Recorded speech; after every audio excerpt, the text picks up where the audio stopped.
بسم الله الرحمن الرحيم. اللهم صل على سيدنا ومولانا محمد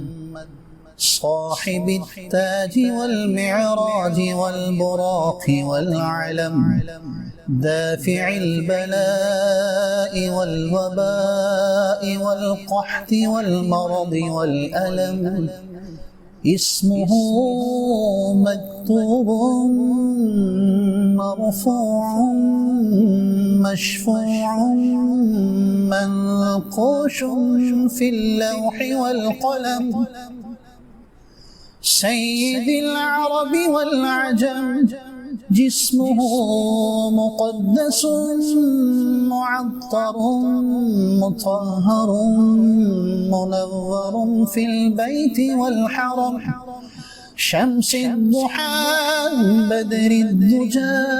صدر العلا نور الهدى، كهف الورى مصباح الظلم،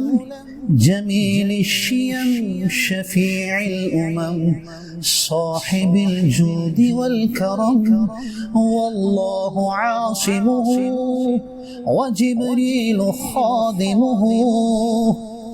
والبراق مركبه والمعراج سفره، وسدرة المنتهى مقامه، وقاب قوسين مطلوبه،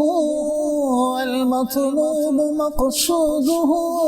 والمقصود موجوده، سيد المرسلين خاتم النبيين، شفيع المذنبين أنيس الغريبين، رحمة للعالمين، راحة العاشقين، مراد المشتاقين، شمس العارفين، سراج السالكين، مصباح المقربين، محب الفقراء والغرباء والمساكين، سيد الثقلين، نبي الحرمين، إمام القبلتين، وسيلتنا في الدارين، صاحب قاب قوسين، محبوب رب المشرقين ورب المغربين،